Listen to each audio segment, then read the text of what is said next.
सगळ्या कोकणी पदार्थांसारखाच आंब्याचं सांदण हाही एक खूप सुंदर पदार्थ आहे.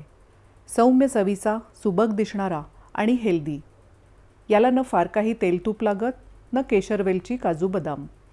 हे सगळं काहीच नसूनही सांदण फार मस्त लागतं. चला बघूया आंब्याचं सांदण करण्याची माझी सोपी recipe. Hello friends, Kanchan Bapat रेसिपीजमध्ये तुमचं स्वागत.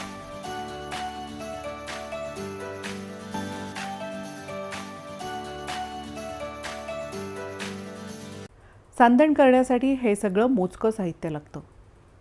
पॅनमध्ये एखादा टेबलस्पून तूप घालू. तूप तापलं की त्यात 1 वाटी इडली रवा घालून परतून घेऊ. हा इडली रवा मी तसाच वापरला आहे. आवडीप्रमाणे तुम्ही तो मिक्सरवर बारीक करूनही वापरू शकता.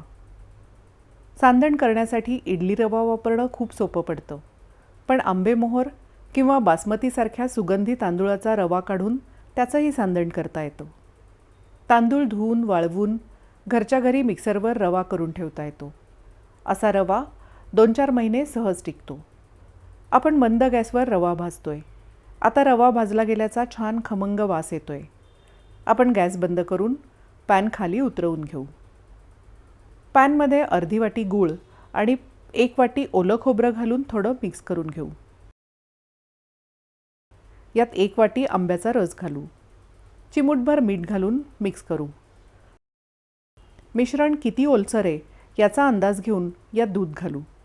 यात साधारण अर्धी वाटी दूध मावलंय. रवा भराभर फुगतोय.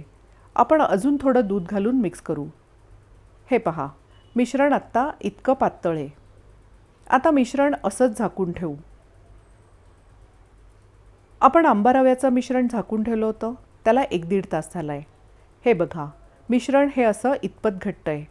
मिश्रण यावेळी जास्त घट्ट वाटलं तर किंचित दूध घालून सरसरीत करून घ्या. मिश्रणात चिमूटभर सोडा घालून मिक्स करून घेऊ.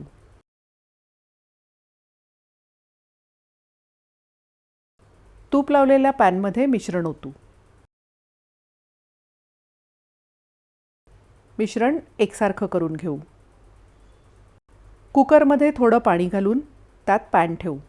आपण झाकणाला शिट्टी लावली नाही आहे. आता कुकर गॅसवर ठेवू. आधी गॅस मोठा ठेवू. चांगली वाफ आली की मध्यम गॅसवर सांदण शिजवू देऊ. आपण सांदण वाफवायला ठेवलं होतं, त्याला साधारण 15-16 मिनटं झाली आहेत. सांदण चांगलं शिजलं आहे. आपण गॅस बंद करून कुकर खाली उतरवूया. पॅन बाहेर काढून घेऊ.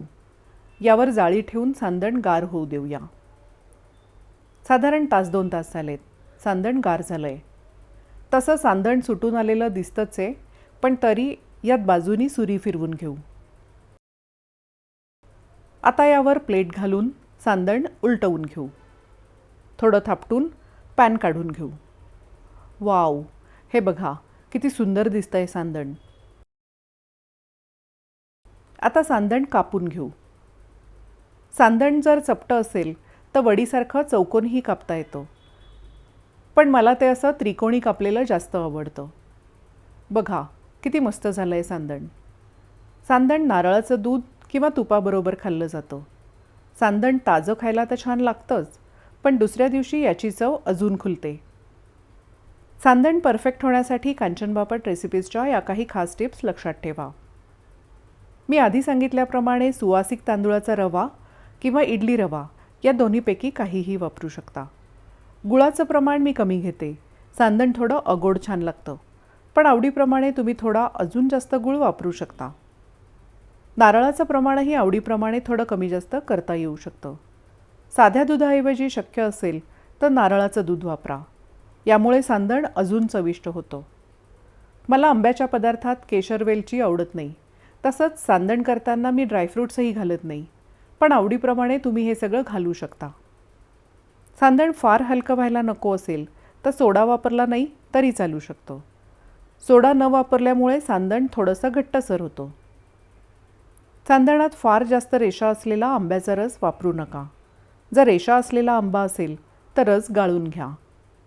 सांदणात दूध आणि ओला नारळ असल्यामुळे सांदण बाहेर फार टिकत नाही. सांदण पूर्ण थंड झाल्यावर फ्रीजमध्ये चांगल्या डब्यात ठेवलं तर 2-3 दिवस टिकू शकतं. करायला इतकं सोपं असलेलं आणि चवीला इतकं सुंदर लागणारं सांदण नक्की करून बघा. अशाच प्रकारे फणसाचं सांदणही खूप छान लागतं. आजचा हा खास व्हिडिओ तुम्हाला कसा वाटला ते मला नक्की सांगा. तुम्ही जर कांचन बापट रेसिपीज हे चॅनल पहिल्यांदाच बघत असाल तर ते प्लीज सबस्क्राईब करा. वेगवेगळे व्हिडिओज बघा, आवडले तर लाईक करा आणि आपल्या मित्र आणि नातेवाईकांबरोबर शेअरही करा. हॅपी समर कुकिंग.